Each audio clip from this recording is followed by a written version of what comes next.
Here are your front pages. This is the way they look on this Monday morning. The Sun's leading with BBC Star's sex pic shame as a suspended presenter made panic calls to a youngster, they allege. Guardian says MPs, including ex-Prime Minister Theresa May, hold secret shares in companies, raising questions of a potential conflict of interest. In The Times, England kept their Ashes hopes alive after a thrilling third test at Headingley, taking the series back to 2-1. And in The Telegraph, Hollywood actor Brad Pitt fooled fans into thinking he was driving at the British Grand Prix as he was seen filming yesterday at Silverstone. And joining us to go through the papers this morning in more detail is the Olympian Chris Akabusi and the former Conservative advisor Claire Pearsall. Very warm welcome to both of you. And Claire, you want to start with the Sun newspaper, who, as we know, broke this big story over the weekend about a BBC presenter, and they have new allegations this morning on their front page. Well, that's right. It is alleged that the individual has made a phone call to the young person involved in all of this, begging them not to continue with any action or with the police investigation. So it's becoming ever more murky and ever more desperate. But it does beg the question why the police were not involved when the allegation was made as far back as May. I'm not quite sure the BBC are handling it well. Let's start from that premise. And it's going to be an unholy mess. Unfortunately, speculation as to the identification of the individual is rife over the internet, and the BBC are now playing catch-up, which is a really dangerous place for them to be.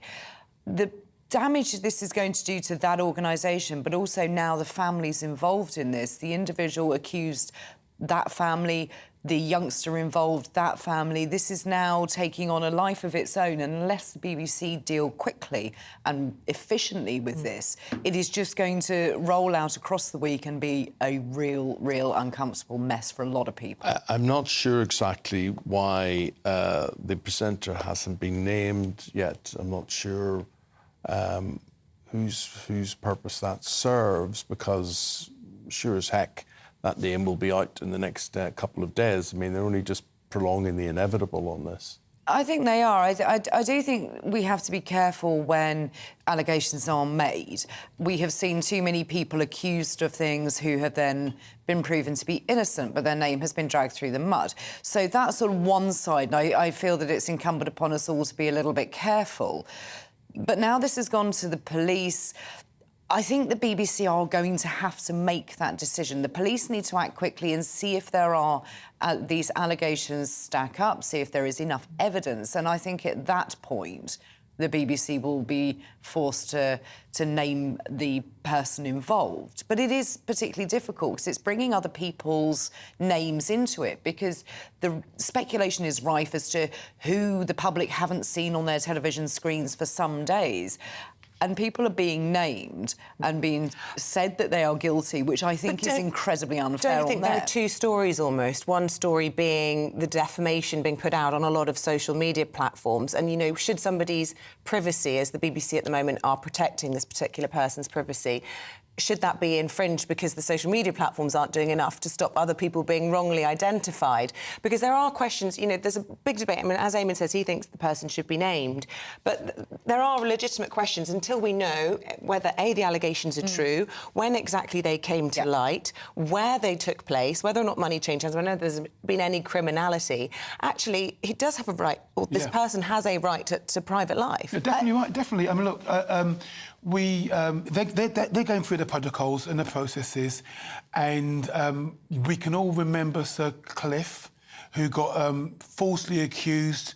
The BBC went to town, so maybe the BBC, in the light of that experience, have tightened up on the protocols to make sure that they don't have another unsavoury story like that.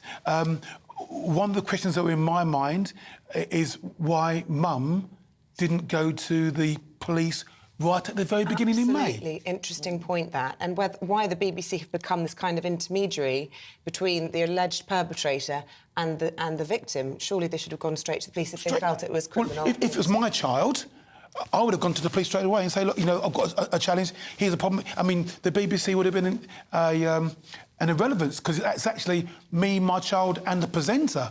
That's actually the real story. The fact that he works at the BBC obviously is very important, but I would have gone to the police about that. So, I do believe that the chap deserves privacy until it's proven guilty. And then, of course. And look, it's a process of elimination. We'll all be looking at our TV screens. Whoever doesn't turn up for work in the next couple of days, we know it's you. And the Sun newspaper has an obvious direct relationship with the family involved, so they know everything that is going on, and they believe that they have the presenter banged to rights on this one. There's no getting out of it. Well, they quite clearly, but yet they themselves has also not named the person. So somebody in their legal team is saying, be careful too. So there are obviously I's to be made, dotted and T's to be crossed before the name can be put out there. So, we over the last 20, 30 years, we've got this breaking news, and we want to be ahead of the curve. But maybe, look, we should wait until everything is sorted out before we actually get involved in this story at that level. Claire, where do you want to go to next? It's up to you.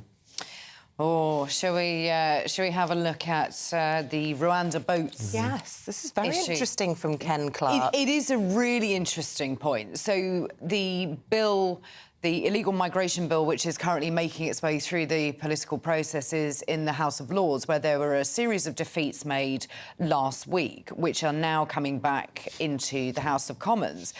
But Lord Clark, Ken Clark, former big beast of the Conservative Party, has made what I think is quite a stunning intervention on this. He believes that this bill will stop the small boats. Now, I find it quite interesting that he has chosen this moment to come out in favour when the Lords has put at least 20 defeats against the House of Commons piece of legislation. And it just seems an odd one for him to get involved in. We know him for his economic prowess, but not necessarily for his immigration knowledge. So I find myself disagreeing with Ken Clark, which is unfortunate because he is one of my sort of political heroes. But it is quite interesting that people are starting to speak up on either side. And it's nice to get the feeling that the Lords aren't just acting as a group. There are individuals involved, which is not just the bishops and the Archbishop of Canterbury, as we've seen, but some proper legal and political minds are now starting to speak out on whichever side of the debate. So it doesn't matter which side you fall on. There are voices coming through, so I believe this is a much better way of looking through a piece of legislation and getting a balanced view than people just shouting at each other, which is unfortunately what we've seen so far. Chris, front page of The Guardian, MPs holding shares or stakes in top UK firms. What is the problem? Actually, and when you open up the inside pages, there's 3 or 4 pages more on this issue, and the basic problem clearly is conflicts of interest. That the public are in the dark of what shares our MPs have got, and it's, there's a threshold, there's a £70,000 threshold where family members or the MP can have shares in companies, but clearly there's a conflict of interest if I'm standing up and I'm making legislation, I'm speaking against agitation for example, energy crisis.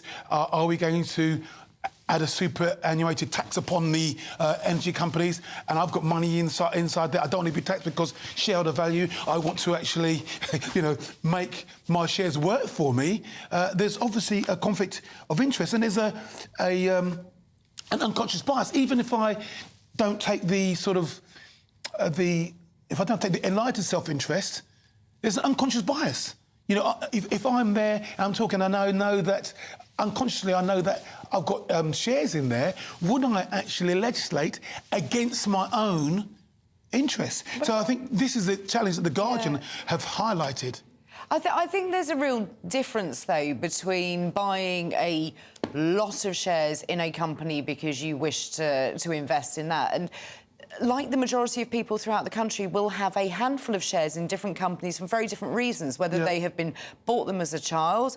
I know that there are some that my family has bought for my son for when he gets older, but he hasn't chosen that, but they will be his. Yeah. And I think that there's a real difference, as I say, between loading hundreds of thousands, millions of pounds into a company and buying their shares, to holding a few that perhaps you've been given by your bank or your building society over the years, or your financial advisor manages that on your behalf. Absolutely. I mean, it's obviously a weak defence, but many people will hand those kinds of decisions over, especially if they're very busy in a high-profile position. Not that it forgives it necessarily.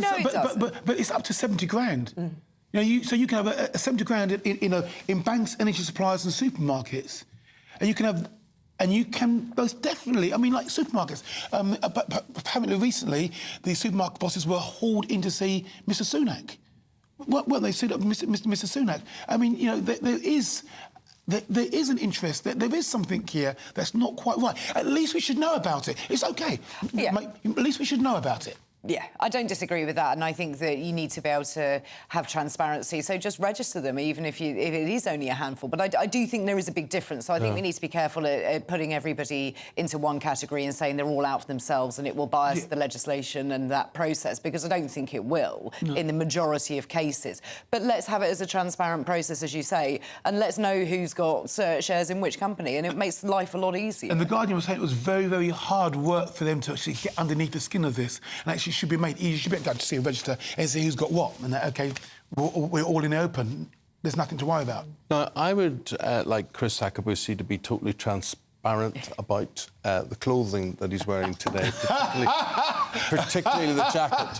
Now, people can't see, but you've got a breast pocket badge there. This is the original. Yep, stand up. Oh, so. There we go. There we go. 1984 original. It's inspired. The UK Championships were on this weekend, and I saw all these young athletes compete and get into the World Championships in 6 weeks' time. And I thought, can I still get in this morning? Can I still get into? Of course you can. I feel a little bit like Billy Bunter, but I made it. I'm in there, and I'm feeling good. You look like you're off to Henley. Yes. So the year was 1984. This is 1984. Los Angeles was the venue for the... So, hang on.